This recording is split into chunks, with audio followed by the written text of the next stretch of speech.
Hi, welcome to the regular sleepless viewers, and welcome also to any new people who are dropping in, cruising by. So today I'm going to read on the Florida situation, the Senate and the governor's race. So I'll do my best to read the cards as I see them and to be fair and balanced. Those of you who are familiar with my usual commentary will know the complete contempt with which I regard the GOP generally and the Congress, but I'll do my best to suspend that while I'm doing this. But viewers, you'd have to say this race, along with all the others going on, has to be seen in a wider picture of problems with American democracy. It's extraordinary. You know, as a country that exported democracy around the world, sometimes by force, it's bizarre that there's such low voter turnout, that there's such problems with gerrymandering, and viewers have written in already, ballots going missing, husbands and wives, one's got the ballot, one hasn't, equipment breaking down. It goes back to the Al Gore thing. What is going on? So I think the best advice I can give from the other side of the world is, because the Republicans have done nothing to remedy this situation, let alone the actual gerrymandering and stuff, to ride with the midterms, but it's something that seriously has to be addressed before 2020, doesn't it? Really, really, really. So let's take a look now. We will do, I think, the Senate first, and that's Bill Nelson up against Rick Scott. So, like I've said before, I'm not ultra familiar with the players here. And like in Australia, our state elections tend to be very much on local issues. And although I try and really keep across the broad strokes of American politics generally, with the states, I just have a quick look and see what their faces look like. So let's see what's going to happen. I will do Bill Nelson on the left and Rick Scott on the right. Let's see what is happening with these two. Come on down. Okay. It's done the work. Oh, quite nice. All right, what's happening with these guys? So with Bill Nelson, he's been working very hard. Is he the incumbent? I'm not sure. It could be the work in the campaign or his work generally. He really, really, really is a hard worker. This can be the card of the martyr, but I'm seeing it more as just trying to pull things together and push it uphill, right? Not so much of a martyr, just industry. He doesn't look up much. He's there. So in other words, he's a good politician, generally, no matter what stripe he was. He's a hard-working guy. For this race, he gets the Knight of Cups, which is a nice opportunity, but he also gets the Two of Cups. Now, this is interesting because context is everything in tarot, and he gets this, which is one of the softer knights. In other words, he gets the emotional issues for people and actually understands where people are coming from on these issues. He has quite a good understanding of that stuff, and this was about bringing the strands together in that way. And this card, it looks almost like the Lover's card, but it's not about romance as such, but it is about deals and bringing people together under the wings of the lion. Right, so this is a very conciliatory candidate. I haven't heard him speak, but viewers from Florida, please let me know if that is an accurate take on him. He really wants to bring things together for people. Unlike his opponent, viewers. So Rick Scott is a close relative of Fred Flintstone. How phallic is this? He gets two aces, which shows, look, energy and force and momentum. So he has that on his side. He's the opposite of the caring knight. He's the opposite of the conciliatory politician. It's my way or the highway, and I'll beat them into submission. If I win, look out, is the vibe, the blunt instrument. They couldn't be more different as candidates. It's really quite interesting. He gets the Ace of Cups, so he's got two aces. And the Ace of Cups, look, I have to say, could be a card of celebration, champagne and ecstasy. But there's a slightly effusive edge to the Ace of Cups. And as I've said before, in traditional readings, this is the Dove of Peace bowing forward here. Because these other cards are so aggressive in a 3-card reading, I have to take the other reading, which is, this is a bit of the crazy bird diving into the shallow chalice. So I think he's more emotional than he appears, right? And he could be one of those gushing drunks. Again, Florida viewers, if you know anything behind the scenes on Rick Scott. But the vibe I'm getting is not a nice guy. He also gets the Page of Swords. Now, several things about the Page of Swords. It's the card, generally more of a younger person than Rick Scott, but going forward with their sword up, the sword actually leaves the card, if you see here in this image, right? So acting before you think to some level. It's also the card of the spy.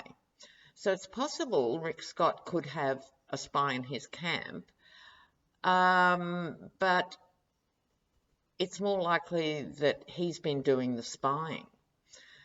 So the vibe here is a bit irky-perk, as we said in Australia many years ago. Okay, so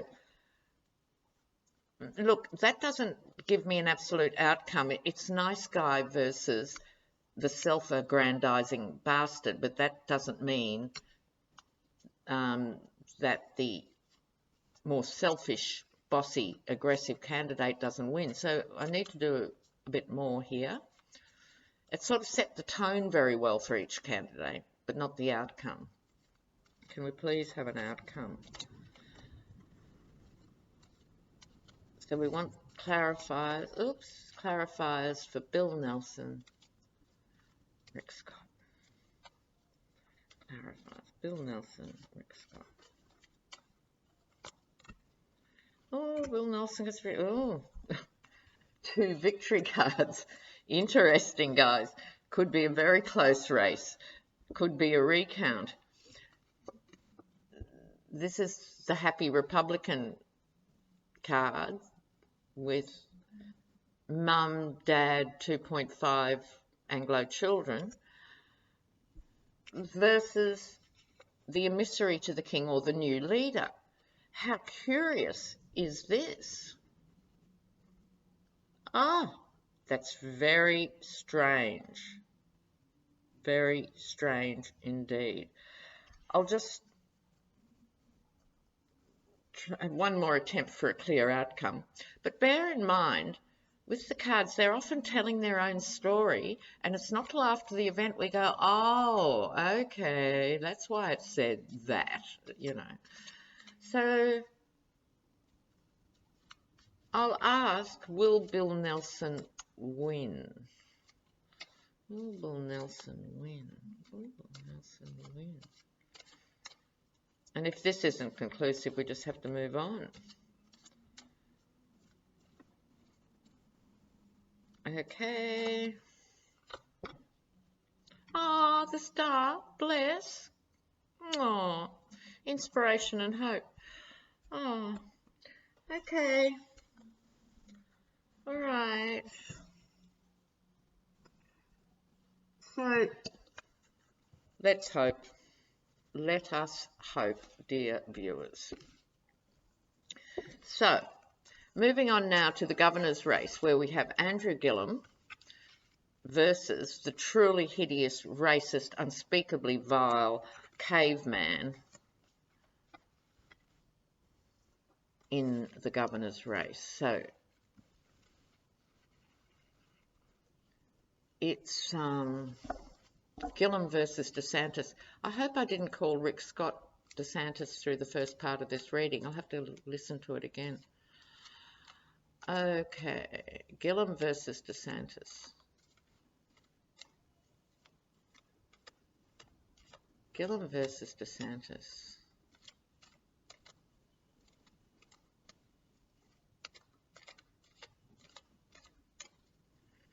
All right. Gillum.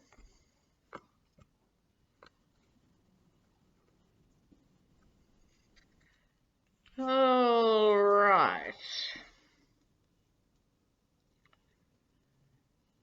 Emotion and energy versus money. All right, so for Gillum, Knight of Cups, an opportunity, just like Bill Nelson just got in the Knight of Cups, an emotional understanding. He can read the electorate. He has that on his side, the gallant knight coming through. He's not without a backstory, as we all know, viewers, but look, let's see. He also gets the Ace of Wands, the one I described as the Fred Flintstone card. In this sense, he's not as soft as Bill Nelson was. It's adding punch and power to what he's doing. And he's got 2 wands. So, yeah, you know what? He can get out there with a club too and respond to this guy. So he has that aspect to his nature, but he also can understand the complexity. He then gets the Knight of Wands, the one I call the cautious knight. It's a knight going forward, but the horse is being reined in.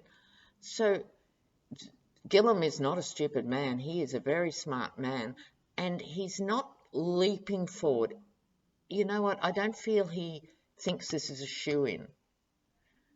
I think he knows this is a tough race and it's still being fought now. So he's fighting it, but he's being cautious.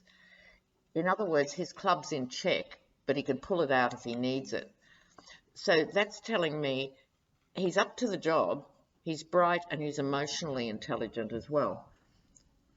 But again, we don't have outcome cards per se here.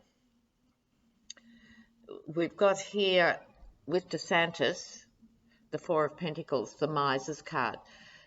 This doesn't speak in a political reading to someone being personally miserly. It's more holding on to money, holding on to power, and that's who he's familiar with. He plays with the big boys. It's the only card in the tarot which looks like Manhattan in the background. And even though we're talking Florida, he's got big city money behind him. He also appears to have momentum. So this is the Eight of Wands, slings and arrows. So on the one hand, depending what side of the card you're sitting on, you're throwing out lots of slings and arrows, or if you're on the receiving end, you're getting a lot of slings and arrows. So because it's going that way, I think he's putting them out, and that would be the ad campaign. I haven't seen or heard what that's about, but it wouldn't be nice. He's also got the backing, Pentacles, Pentacles, the King of Pentacles, the greedy man. So obviously, Trump is in his corner. Do you see this? This is the trappings of power. This is money, selfish money, right? Both these cards speak of selfish money. In other words, enriching the individual, not spending money on social programs. So there's no real mystery there. So let's have a little look and try and get an outcome.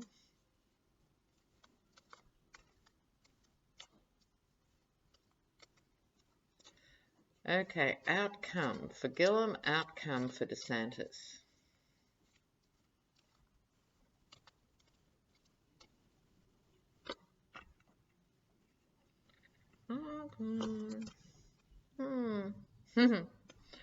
Again, not ultra conclusive. What we've got for Gillum is, again, a bit like Bill Nelson. This is someone who looks out and is capable of making a deal who thinks about the world. He's got a bigger picture. He hasn't got his head up his own arse, in other words. So this is a guy who has the potential to make a really good governor. That's what that card is saying. This one is talking about group work. We've got pentacles, pentacles, pentacles, and a wands, right? So money, money, money. This is dark money. This is the only card in the pack that speaks to dark money. And they are working overtime to get this guy over the line. Okay, then to do. In this case, I'm going to ask, will Gillum win? And I'm going to ask, will DeSantis win? And see if one card is sort of more adamant than the others. Let's see. Will Gillum win? Okay. The Hermit. Not looking marvellous. What about DeSantis? Is he going to win the governorship?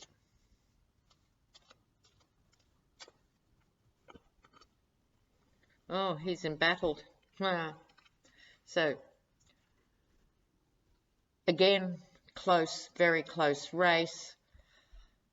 Gillum's going to pull back. You know, he'll campaign till the last minute and then pull back, because he's very aware that it is not a shoo-in. Remember I said about his Knight of Wands.